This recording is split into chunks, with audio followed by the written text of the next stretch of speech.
Good morning, everyone. Good morning. I am Z. Scott, president of Chicago State University, and I am so delighted to welcome you to Chicago State's campus for this morning's media event as we host Chicago's Southside Mass Vaccination Center. I want to thank Mayor Lori Lightfoot and the City of Chicago for their leadership and commitment to this center. Thank you, Mayor, for your invaluable partnership in this effort to provide equitable vaccination opportunities to the citizens of the South Side of Chicago. I'd also like to extend a welcome and thank you to today's speaker, Alderman Roderick Sawyer of the 6th Ward, and another strong partner of Chicago State and the community. Gloria Cozy, president of the Rosemore Community Association. Sharon Pincham, president of the West Chesterfield Association. Karen Wilson Freeman, who I know is on her way, president and CEO of the Chicago Urban League, and Dr. Allison Arwady, commissioner of the Chicago Department of Public Health. Thank you all, and welcome to any other elected officials, community leaders, and partners for joining us this morning. Equity remains at the foundation of the work of Chicago State University and the work that we do every day on behalf of our students. The work is driven by our mission to provide a world-class higher education learning environment and to increase access to equitable opportunities for education for all students and the community that we serve. As the country continues to grapple with COVID-19, we must not lose sight of the seriousness of this pandemic. It has had a pronounced and enduring effect on communities of color. As Illinois' only 4-year United States Department of Education designated predominantly Black institution, Chicago State has witnessed firsthand the devastating effects that COVID has had on our students and our greater community. That is why we are committed to providing our communities with the vaccine opportunities needed to remain safe and healthy. Since opening on April 5th, our site has been a critical resource toward an equitable recovery. In order for Illinois to experience a robust post-pandemic recovery, all of Illinois' communities must be equipped with equitable access to the resources needed to bounce back strong and healthy. And that starts with each of us being able to vax up. I am vaccinated. I was afraid, but I took the vaccination because I understand that the risk of not getting vaccinated was high, and the health implications could also be devastating to myself and my community. And so with that, I am encouraging everyone who is on the edge to take the vaccination. In closing, I am excited to announce that Chicago State will be fully open in the fall for in-person instruction, classes, activities, and events. So our events administrators are here, so sign up. We are going to offer our students continuous COVID-19 testing and vaccination resources that will be available right here on campus. We are going to have we have put in place a comprehensive operating plan that reflects a more traditional campus experience as we return to campus in a way that is both safe and robust. Our students told us in so many ways, we want to be on campus, and we are bringing campus back to life on the southeast side of Chicago. This vaccination site is an example of what can come from collaborations between community leaders and community-based organizations. We have a commitment to providing full access to the vaccine and information regarding the vaccine to our residents and surrounding communities. Again, I want to thank you for joining us here this morning. It is my pleasure to turn this event over to the Honorable Lori E. Lightfoot, Mayor of the City of Chicago, and my friend. Thank you, Mayor Lightfoot.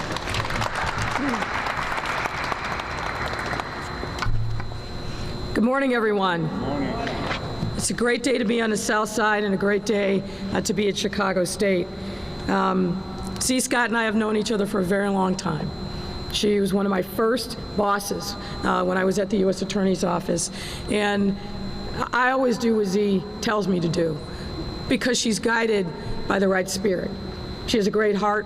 She has a great integrity and feel for what people need. And what people need in this moment, particularly on the South Side, is access to this life-saving vaccine. So when President Scott reached out and said, we want to open up our doors, we want to help, I told my team, we got to make it happen because the need was so great and because also the importance that Chicago State plays in the life of Black Chicago, particularly on the South Side. So thank you, President Scott, for your incredible partnership. I want to say thank you to the entire CSU leadership team, some of whom were here today, and all the volunteers that are going to make this a very successful mission on the South Side. Let me also recognize Chairman Rod Sawyer, Chair of the Health and Human Relations Committee on the in City Council, but also a stalwart advocate for all things Southside Chicago.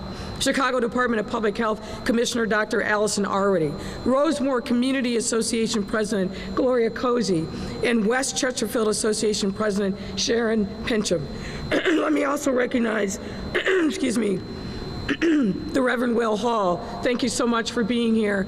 But really, what you see in this room with these leaders is a commitment to making sure that Black Chicago on the South Side has access to the same resources as any place else in the city. And more on that in a moment.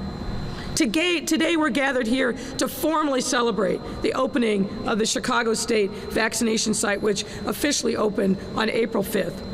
Located on our historic South Side at our beloved Southside University, this vaccination site has significantly allowed us to advance our equity-based and inclusion-driven vaccine equity strategy, which pushes vaccine into communities that need them most, as well as make progress in our overall mission to vaccinate all, that's right, all of our residents.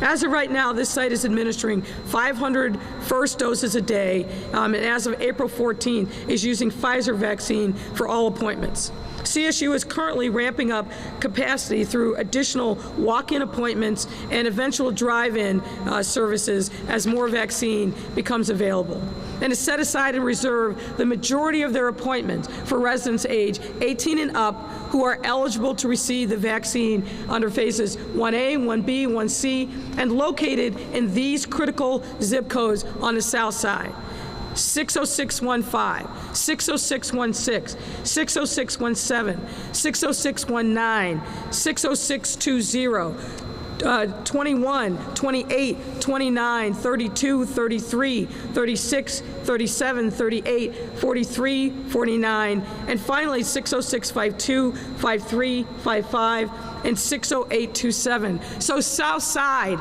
we are calling for you to come to CSU and get this life-saving vaccine.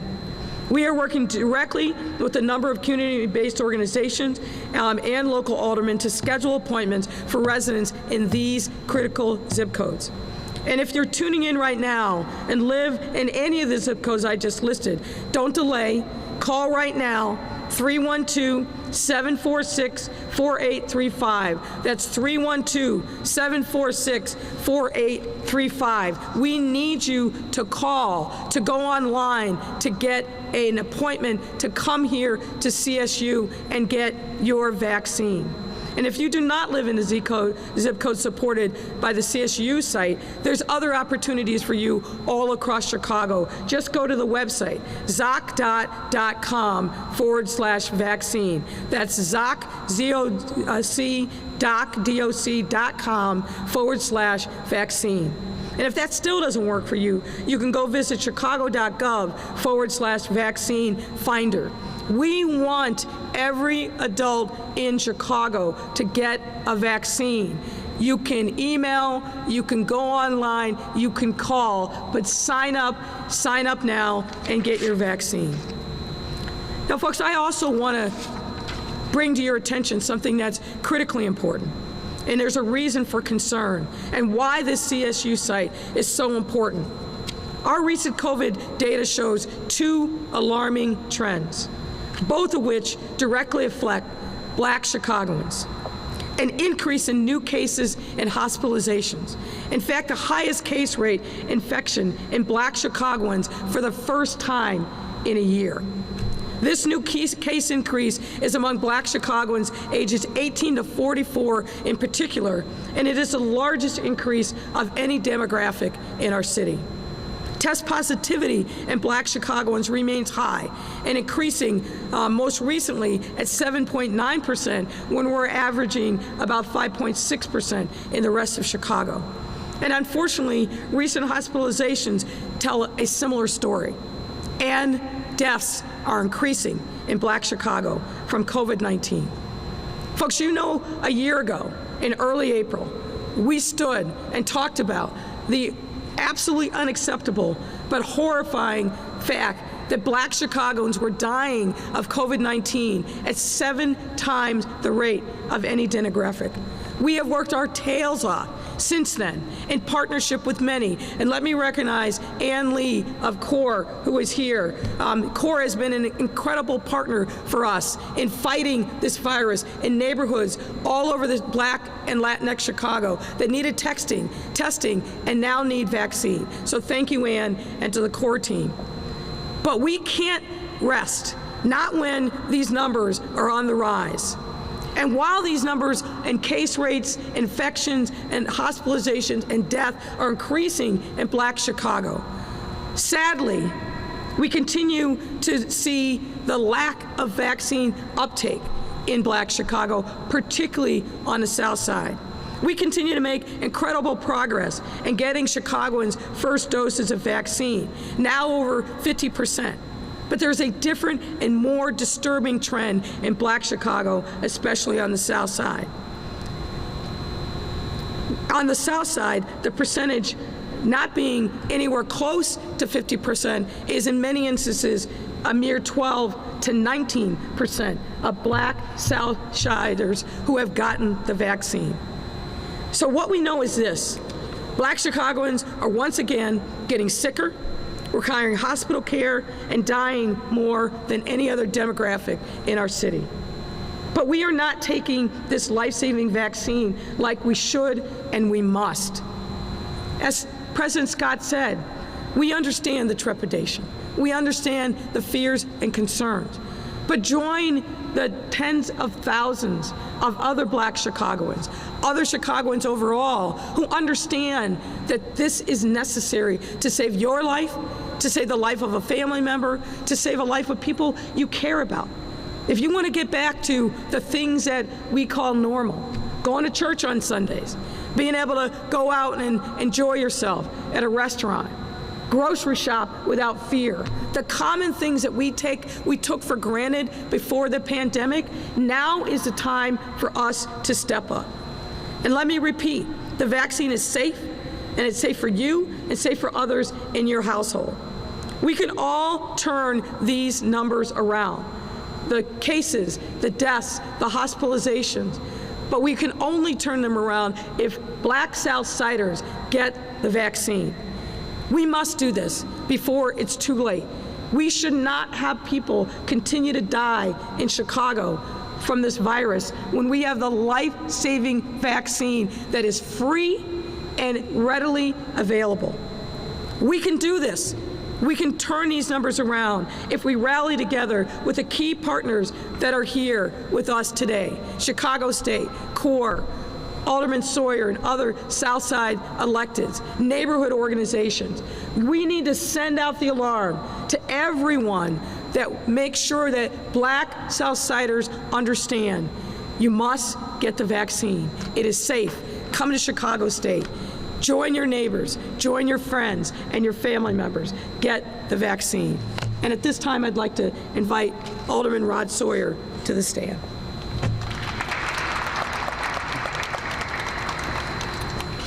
Thank you, Mayor.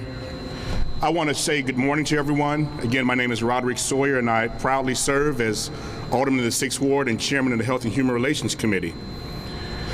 I cannot begin to reiterate what Mayor Lightfoot just stated today as it relates to the Black community. I just wanted to give one quick personal observation. When I came in this morning, I saw my good friend Sharon, and my first reaction was to see Sharon was to hug her. You know, I had to check myself because we've been so used to greeting each other that manner, but with this, you know, we have to restrain ourselves. So if there's someone that you want to hug today, someone that you want to be with, someone that you want to talk to closely, and you have not gotten the vaccination, this is your prime opportunity. We cannot continue to let these figures daunt us. These figures are disturbing, and the black community is always the one that gets the worst of the situation. We have to turn that curve around. So please, come out here to Chicago State, go to the west side, go to the north side, wherever you are. It's opened up now. Almost every adult now is available to get the vaccination. Make your appointments, get it scheduled, get your shots, because there's someone out here that wants to give you a hug, that wants to be next to you. So please, let's not take this lightly. I'd now like to introduce the next speaker, also a very good friend, the president of the Rosemore Community Association, Ms. Gloria Cozy.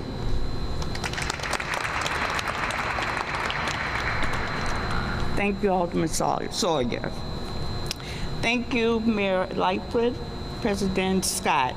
We are so grateful to have Chicago State as a resource for the vaccination. On behalf of the Rosemore Community Association and the other surrounding communities, we will absolutely do our part in pushing the word out, sharing this information, sharing this site to our residents so they too can come and get vaccinated. I was astounded to hear the low percentage of the blacks on the south side that is not vaccinated. I get called all the time. We have access to a lot of community residents, and we will absolutely do our part and continue to push and reach out to them, make a special effort to encourage them and to help them to come and get vaccinated. Thank you again, and we are really excited and grateful for this site to be right in the community. And now I hand it over to Sharon Pincher.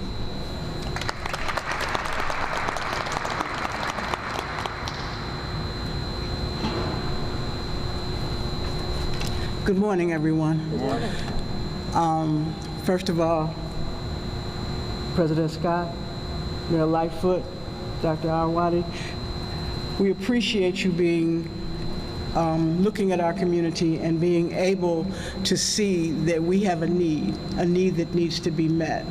And I can't say how much and how proud I am that it's here at Chicago State University in my community, my alma mater, personal thing here. And, you know, just the fact that we can also share the information in our communities. I reiterate what Ms. Cozy said in the fact that, you know, we get questioned all the time.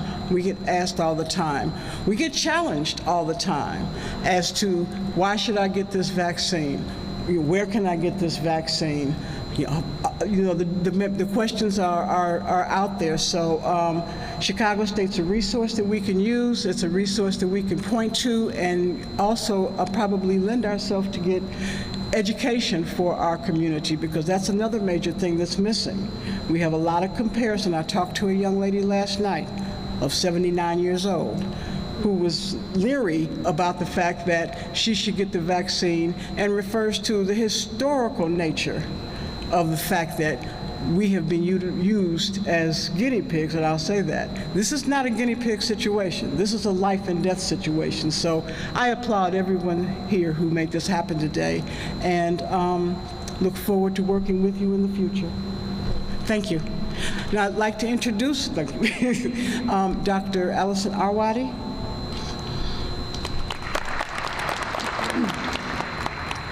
Thank you so much. And I have to start with thanks to President Scott and to Chicago State University. Just amazing to have such an important institution in one of the areas that we most need to improve vaccination coverage step up and say, not only can you use our space, but we want to be really heavily involved in the outreach, in the planning, in the messaging.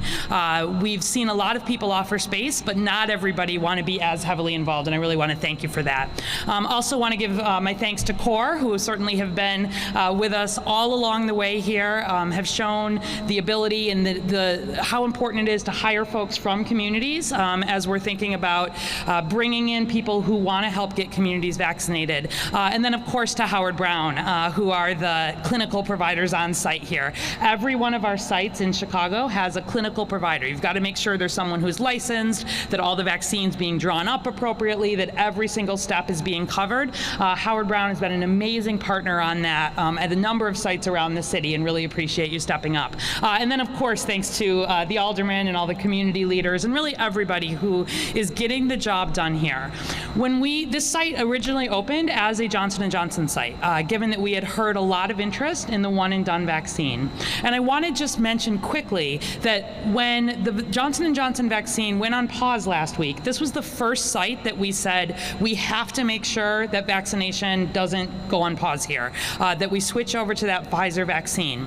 But most, I want people to hear that this vaccine is safe, is effective, and increasingly is available to everybody who wants it in Chicago. The data is fantastic on safety. We've had more than 200 million Americans get this vaccine. We've had more than 1 million Chicagoans get this vaccine. And as you heard the mayor say, more than half of the adults in Chicago have now gotten at least a first dose. So if you see an adult on the street here, chances are better that they've gotten the vaccine than that they haven't. But particularly among Black Chicagoans, that has been lagging.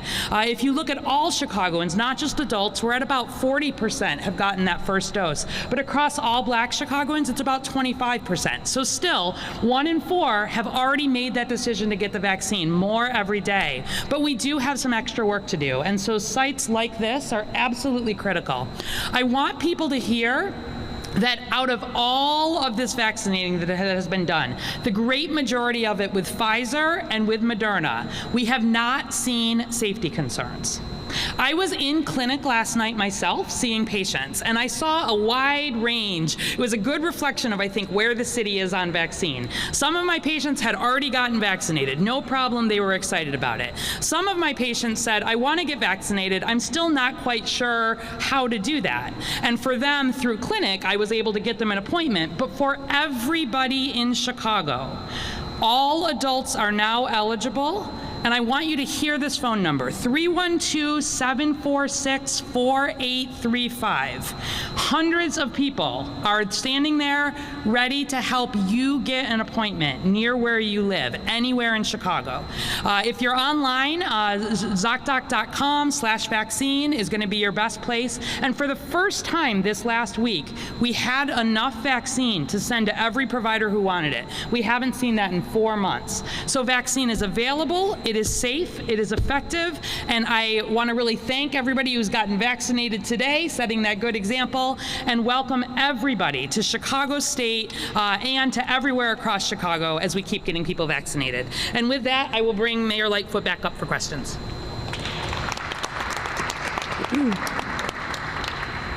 All right, happy to answer any questions you have. Could I ask Dr. Scott a question? Yeah, sure, of course.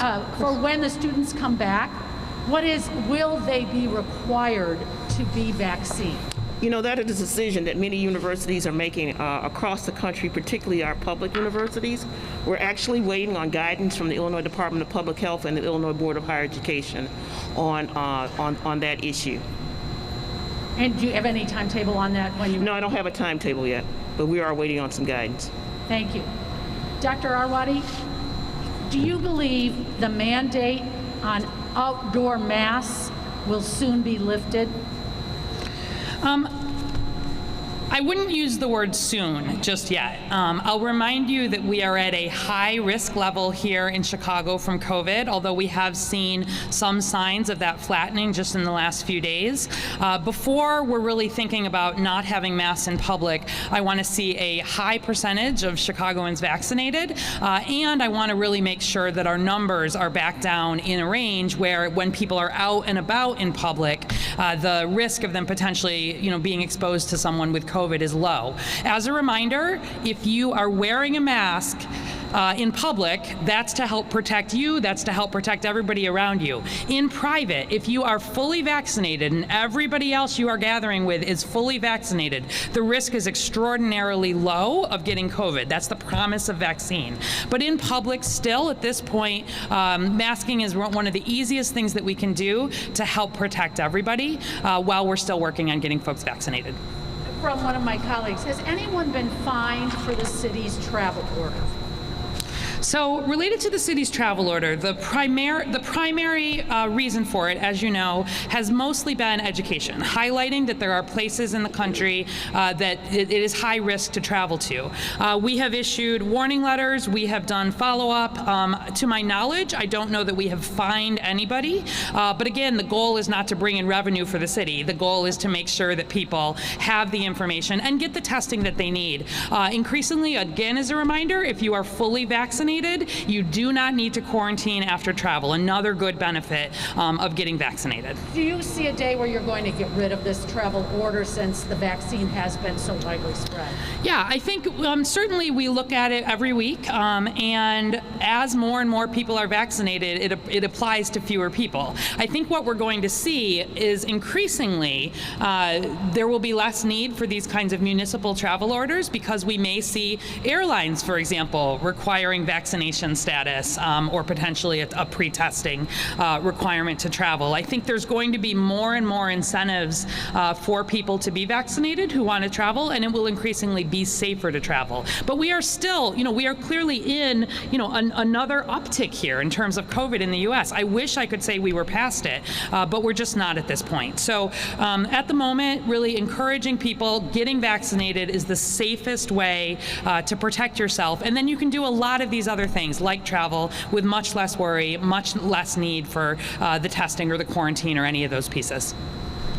This could be for Dr. Arwady or the mayor regarding fans at the United Center, both the Blackhawks and the Bulls. Of the 30 teams in the NBA, the Bulls are the only team really without a timeline to allow at least even partial attendance by fans. Is there something in the numbers that you see preventing the city from allowing fans back into the stands at the UC? Well, first of all, we're talking to both the Bulls and the Blackhawks. I think they've got very solid plans, but those plans were rolled out at a time when we were on the upswing and the surge. As Dr. already said, and the numbers bear out, we feel like we might be plateauing and even dare to dream going down. Going down is the right time to have that conversation. So we'll continue with that, and I expect before season's end that there will be fans in the United Center. Any other questions? First of all, just clarifying something about this site. Yes. Is it only for people in those zip codes that you listed, or is it open to anyone in Chicago? We are primarily focusing on those zip codes because of the reasons that I laid out, but anybody in Chicago can come to one of our city sites. But Chicago residents. So we've got a situation where, in effect, you can lead a horse to water, but you can't make them drink. The vaccine is available, but you're still running at hesitancy. What differently do you need to do to overcome that? I think it's a continued effort around education. As you heard, I think it was from Ms. Pincham, people have questions, they have concerns. Yes, we've been doing vaccinations since December, but some folks are just now tuning in and want to be educated about, is it safe? What are the different vaccines? How do I get it? Making it simple and easy for people to access it, giving with trusted community partners information that they can share in their block club meetings, in their churches. We've just got to keep doing the outreach and the education because not everybody is following this every single day like many of us are. Everyday Chicagoans are worried about a range of things, and of course they worry about their health, but I think we've got to get people off the wall, if you so to speak, and really get them in the game. And the game is education and then action. Off topic, talk about things that are of concern. You've asked for the National Guard to come in. What does this say about how concerned you are about something happening with the Chauvin trial?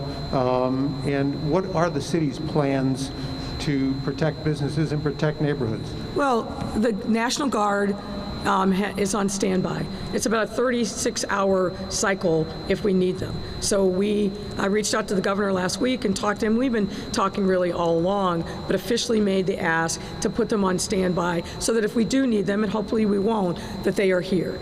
We've done that. You haven't seen it, but for example, when we knew that the grand jury was going to be releasing information about the death of Breonna Taylor, we had the National Guard on standby.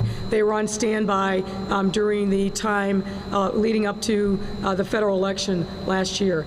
We learned a lot over the course of last summer and fall about additional things that we needed to be doing. Last week, we activated what we call our neighborhood protection plan, which is putting our officers on high alert, very visible, canceling some days off, making sure that we have the resources in addition to CPD, with sheriff's police, with state police, and our infrastructure departments. We have over 300 assets out in neighborhoods and downtown protecting commercial corridors. So that plan has been in place really since last week, and it will continue to be in place at least through the verdict, and we'll see what happens today, tomorrow, whenever the jury comes back. But we've been in constant contact with business partners all across the city. We've been doing security briefings for some time now with them because of our concerns about what might manifest given the Chauvin trial. So I think we've got a very robust plan in place, really honed through our experiences last summer. We've done a significant amount of live drills and tabletop exercises, really trying to anticipate any potential scenario. So I feel like we as a city are way better prepared than we had been to keep our residents safe, and we're communicating that to stakeholders across the city. Are the National Guard arriving today? Is that correct?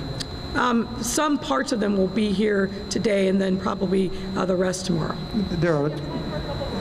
Just one more follow-up on it. There are some community groups holding a news conference, probably as we speak right now, criticizing you, saying bringing the National Guard in sends the wrong message, militarization or whatever. I don't know exactly what they said, but you know the type of criticism that's coming from these community groups, that this is not the right way to handle it. Well, here's what I know. I know that a lot of people in our city are concerned about their safety and want to make sure that we are doing absolutely everything that we can to get people safe. If we didn't prepare, and God forbid something happened, those groups wouldn't be standing with me and say, the mayor made the right call. They would fade into the woodwork. They would fade into the woodwork. My responsibility is to learn from every experience that we have and make sure that we are better prepared because of that learning, and we are. So we have them here. They are on standby. If we need them, I will not hesitate to pull that, make sure that we put them into action. And finally, and you did sort of address this, but could you be a little more specific? Yeah. How has CPD's response to protests changed since the February IG report found that the department failed both the officers and the community last Well, unfortunately, that February IG report was, the information was about 2 to 3 months old, and for reasons that, in my view, are unacceptable, didn't take into consideration and give the department an opportunity to actually respond. And the way in which it's changed is our officers are getting constant First Amendment rights refreshers. They are doing tabletop exercises and live drills to make sure that they are on point, particularly when it comes to proper constitutional protection of protesters who are exercising their First Amendment rights. The superintendent put out a letter that the IG belatedly listed but didn't take into consideration. But there's a lot that has been done to make sure that the department is honoring its responsibility to protect protesters who are safely and peacefully exercising their First Amendment rights. Can you tell us where the National Guard will be stationed? Last summer they were. No, I won't. I won't. Just I in the won't. perimeter. I won't. Will they be in the neighborhoods? No, they're on standby, so they're not actually going to be activated unless we need them. So they'll be available and close, but on standby, but physically present in Chicago, but not running posts like they did for a little time last summer. If we need them, they're here.